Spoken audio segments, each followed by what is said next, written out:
Recovery planning is a significant component of government-funded initiatives to halt the decline of threatened species in Australia. However, no legislation explicitly defines recovery or what constitutes a recovered state.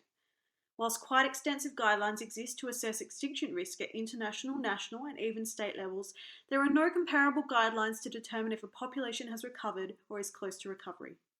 From a legal point of view, defining recovery may be as simple as the state under which a species no longer receives protection from legislation, such as when a species is delisted to vulnerable or not threatened, leaving them effectively recovered according to law. However, lower listing may not mean that decline has stopped or a population has recovered in a biological or ecological sense. The population may have stabilised, or decline may have merely slowed or become more difficult to detect. In Australia, a number of taxonomic groups, in particular plant, fish and invertebrate species, are highly underrepresented in the national list of threatened species, and recovery plans have largely to date focused solely on individual species. Australia's National Reserve System, despite covering around 12% of the continent, only adequately protects approximately 20% of threatened species listed in the Environmental Protection and Biodiversity Conservation Act. Furthermore, whilst monitoring is mentioned in almost all recovery plans, it has been shown that this is rarely carried out sufficiently and/or collated into a central database. Okay, so there are some major shortcomings when it comes to recovery plans, but do they actually work?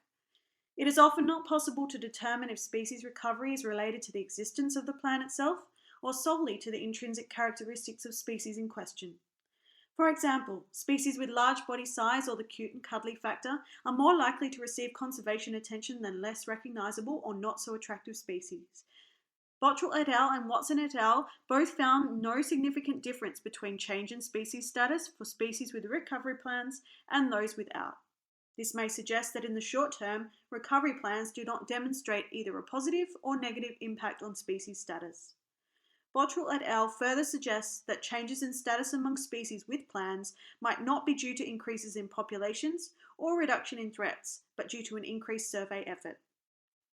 A number of suggestions have been made by authors in support of a national strategic framework to guide recovery planning. Such a framework must distinguish between the process of recovery and the end state of recovery. Population health metrics should also be used to establish a baseline, set targets for a recovered state, and monitor population health. Watson et al. Found attributes of recovery plans correlated with a higher likelihood of species recovery have specific, measurable, achievable, relevant, and time-bound objectives. Perhaps we can take a lesson from the field of medicine. Is it simply enough to prevent extinction, or should we be aiming to recover a species to full health? Good planning also needs to be followed up with obligations to implement those recommendations, as most actions highlighted in recovery plans are not implemented due to lack of funding. In conclusion, there is a distinct need to shift from an ad hoc approach to recovery planning and move towards facilitating recovery and fostering healthy and resilient ecosystems.